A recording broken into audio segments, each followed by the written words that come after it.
Kita doa itu doa pembentengan, setelah itu kita doa peperangan, arahkan tempat yang menyerang kita.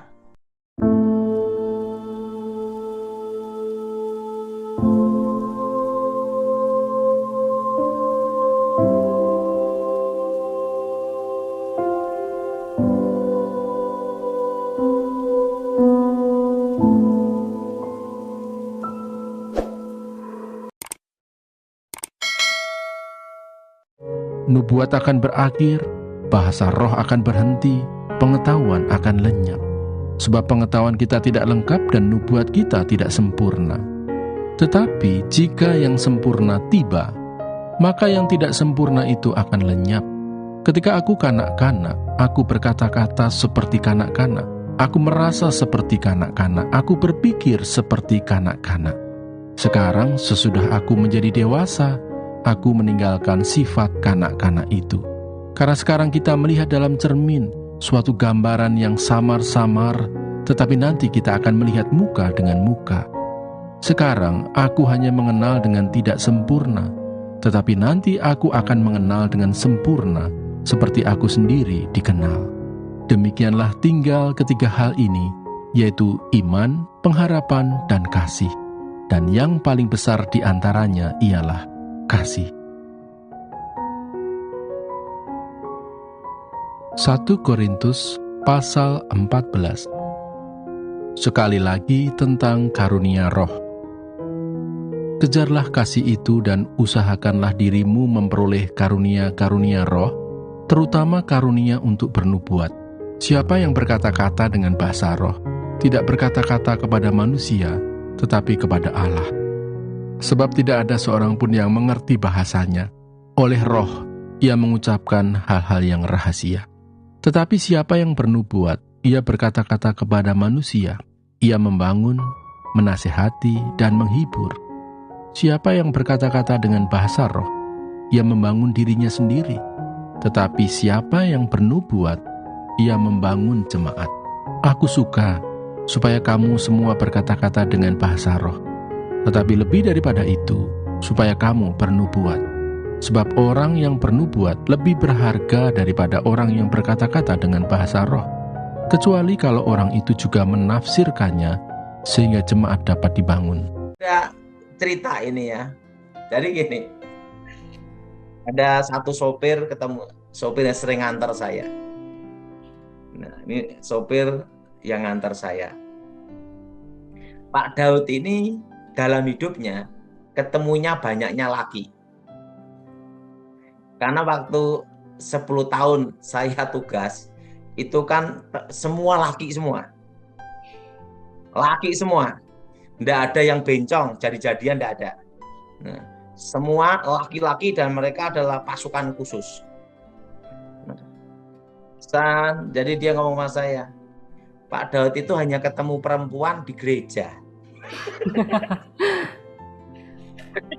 Jadi saya itu dalam perjalanan hidup saya itu hampir semuanya ketemunya laki terus. Nah, itu. Ya, dan ketemu setan ya 90% hidup saya ketemunya setan terus gitu. Sampai Boston itu. Oke, lanjut. Oke, lanjut. Mengenai yang tadi tentang kutuk, tentang nenek moyang, ada pertanyaan kalau Pak, kalau ada kutuk dari nenek moyang, cara mengetahui kutuknya bagaimana ya? Mungkin kita nggak kenal mungkin dengan nenek kita yang lalu yang mungkin dua generasi di atas kita. Nah itu bagaimana cara kita mengenali dan tahu ternyata ada kutuk nih dalam hidup kita. Ternyata ini kutuknya dari nenek moyang kita. Sering ada mimpi ketemu arwah-arwah dan komunikasi. Bukan hanya ketemu, tapi komunikasi. Mungkin ada contohnya Pak, seperti apa mungkin komunikasi? Misalnya dia bermimpi sering dikasih pusaka keris. Dan bermimpi dikasih batu cincin.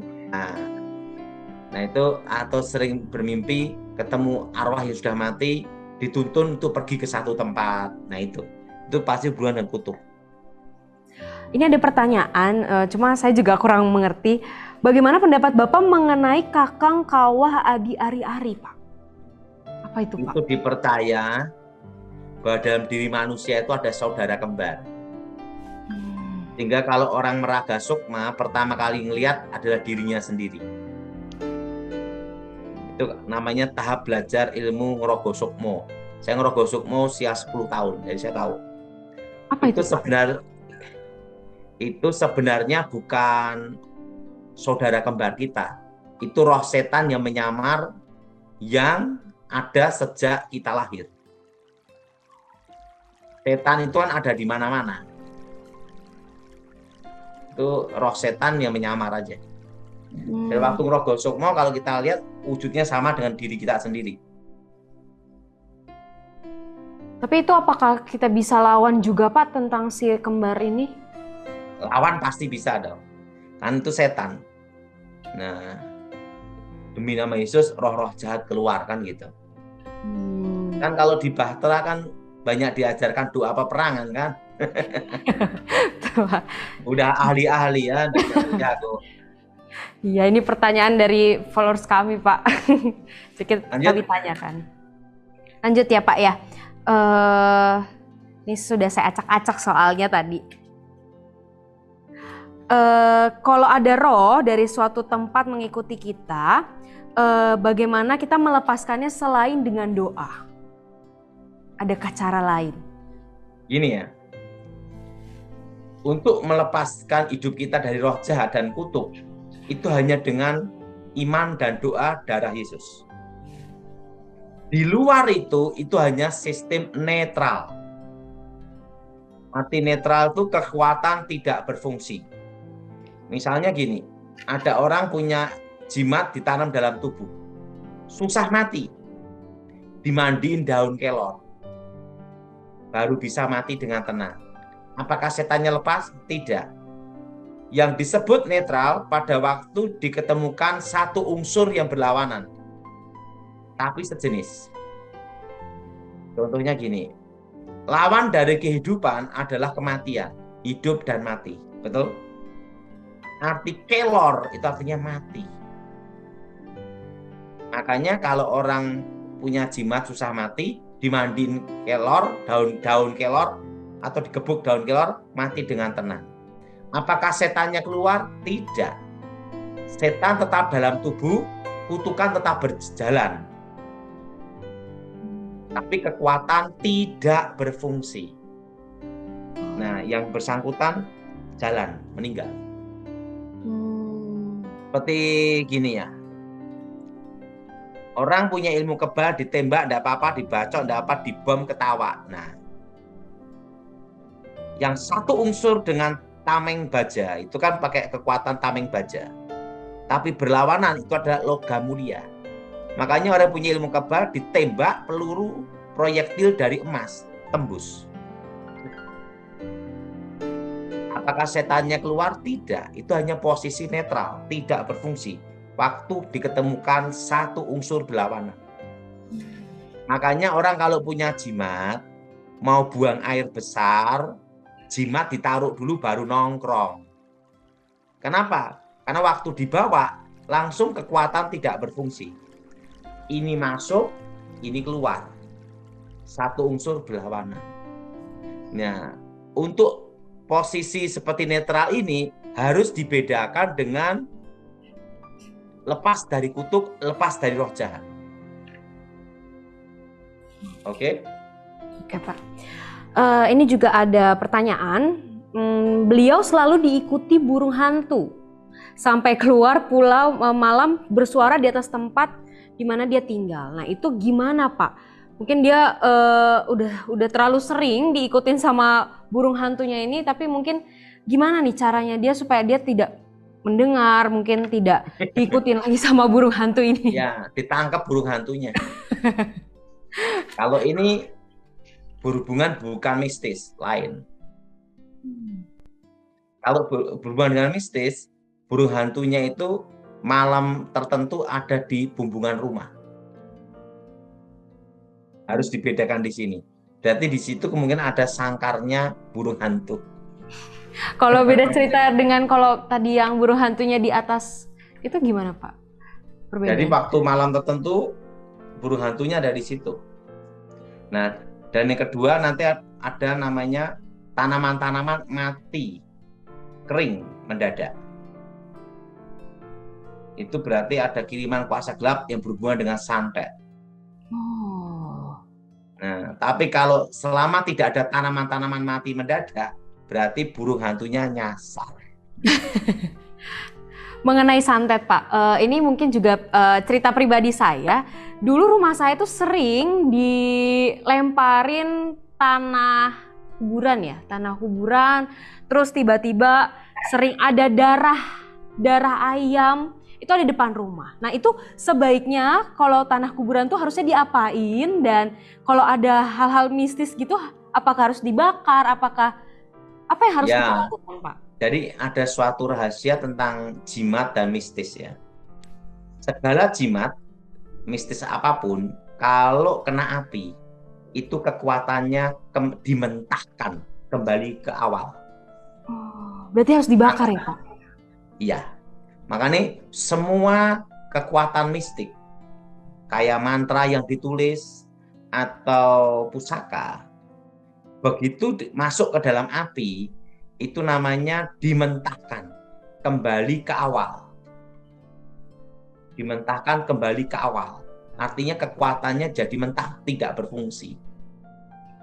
Nah, kalau yang kasusnya itu berarti kasusnya itu untuk bikin bangkrut atau nutup masa depan supaya tidak bisa menikah. Jadi perawan tua, perjaka tua, expired kadaluarsa. Berarti setiap kali mungkin ada serangan atau ada bentuk-bentuk seperti itu berarti harus dibakar ya, Pak ya? Ya. Intinya harus kena api. Kena api. Oke. Lalu kenapa, Pak, kalau habis perang serangan balik itu tetap ada dan kadang dari orang yang tidak terduga? Makanya dalam doa peperangan itu harus doa pembentengan dulu sebelum kita berperang. Berarti harus cover perlindungan dulu ya, Pak, bangun tembok dulu ya, Pak? Iya, kan di dalam strategi peperangan kan bikin benteng dulu baru nyerang. Nggak ada bentengnya dia nyerang ya bablas. Jadi harus ada, itu dalam strategi perang dunia loh ya, bukan rohani ya. Kalau kita doa benteng dulu, darah Yesus sucikan tubuh jiwa rohku, darah Yesus bentengnya aku, baru doa peperangan sehingga tidak ada serangan balik. Puji Tuhan nih, selama saya bertobat dari tahun 93 sampai sekarang tidak pernah ada serangan balik. Karena doanya itu darah Yesus itu. Tapi kalau misalnya ada cerita nih, Pak, misalnya ada cerita dan ternyata udah selesai peperangan, ada serangan balik nih, Pak. Apakah kita serang lagi atau bagaimana, Pak? Penting kita doa itu doa pembentengan, setelah itu kita doa peperangan, arahkan tempat yang menyerang kita. Oke. Nah, kalau lawan dukun, cara doanya fokuskan wajah dukunnya. Fokuskan, bagaimana Pak? Gimana? Fokuskan, lalu apa yang harus kita lakukan, Pak? Fokuskan wajah dukunnya. Makanya doa itu kan harus ada yang dituju, namanya TO, target operasi. Kalau dalam pengamanan itu namanya TO, target operasi. Nah, kalau dalam pelayanan rohani, yaitu harus ada yang dituju, yang difokuskan. Misalnya dukunnya ngejak bertarung. Nah, kita harus hafal wajah dukunnya, kita doa peperangan, bayangkan wajah dukunnya. Nah, itu. Serem juga ya, Pak. Fokus dengan muka dukunnya. Oke. Berarti kita harus bangun tembok, bangun pertahanan dulu, minta darah Tuhan yang menyucikan, minta cover dari Tuhan, baru kita perang ya, Pak ya. Ini ada pertanyaan tapi mungkin agak melenceng dari topik kita nih, Pak. Dari Margareta.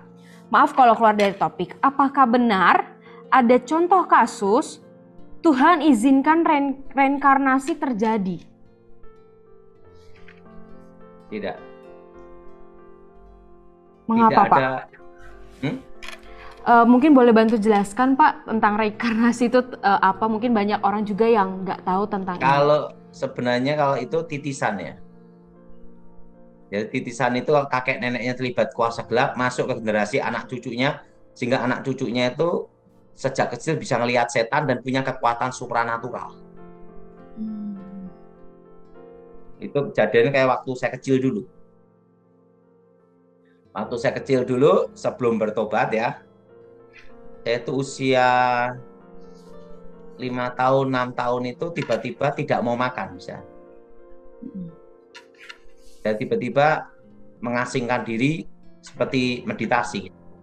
Dan usia 5-6 tahun itu kalau saya konsentrasi, semua benda-benda bisa terangkat semua. Nah, dikira sama orang tua saya itu karunia dari Yang Maha Kuasa. Jadi setiap kali saya marah gitu atau konsentrasi itu bisa menggeser ini lemari maupun meja. Itu usia 5 tahun, 6 tahun. Nah, sedangkan pada usia 7 tahun, nah, itu kalau saya korek api itu kalau saya pandang gini nih, terangkat semua korek apinya. Jadi kalau saya konsentrasi itu langsung benda-benda bisa kegeser semua. Usia 9 tahun, ketemu kakek nenek guru saya, bahwa sejak kecil itu saya udah dimasukin kekuatan gaib, basic dasar ilmu santet. Nah, sehingga saya tinggal dilatih untuk memfokuskan aja, karena kan kekuatannya menyebar. Jadi tidak bisa mengendalikan kekuatan. Jadi waktu itu saya tidak bisa mengendalikan kekuatan. Jadi kalau saya itu konsentrasi ini, yang lain juga ikut terangkat semua. Karena tidak bisa mengendalikan kekuatan dan tidak bisa mentitik fokuskan menjadikan satu titik kekuatan. Nah, sehingga pada waktu usia 9 tahun, guru saya memberitahu bahwa kekuatan gaib dari keturunan itu masuk ke saya sejak lahir. Nah, begitu usia 9 tahun, nah di situ saya dilatih untuk mentitik fokuskan kekuatan yang menyebar untuk satu fokus titik. Nah, sehingga pada fokus titik itu pakai jarum, begitu atau paku. Begitu saya konsentrasi, disuruh guru saya untuk ini difokuskan untuk diarahkan ke bambu. Nah, itu berapa bambu langsung tembus semua. Nah, di situ guru saya memberitahu, itulah santet. Nah, disebut pembunuh tanpa jejak itu. Jadi begitu saya konsentrasi, benda apapun terangkat gini. Nah, waktu dulu masih menyebar. Begitu usia 9 tahun jadi titik fokus. Tahu maksud saya? Jadi kekuatan tidak menyebar tapi satu titik aja. Nah, waktu itu guru saya ingin tahu yang masuk dalam diri saya siapa. Nah, saya dia baca mantra, itu belum bertobat ya dulu ya. Kesurupan, lihat sosok roh. Saya waktu itu guru saya memberitahu itu ini tinggi besar, trikula, ini nih. Terusan ada ular di sini. Nah, itu sang guru saya kaget, langsung lihat sang penghancur. Nah, sang kematian, sang penghancur. Ada ular di sini, terusan trisula. Setelah itu ada senjata, berbagai macam senjata. Langsung lihat itu dia ngomong ini dewa penghancur. Langsung dilatih guru saya. Nah, karena guru saya ngomong ini adalah kekuatannya masuk sejak lahir. Nah, setelah saya bertobat itu hilang semua. Hilang dan saya tahu itu kuasa gelap itu.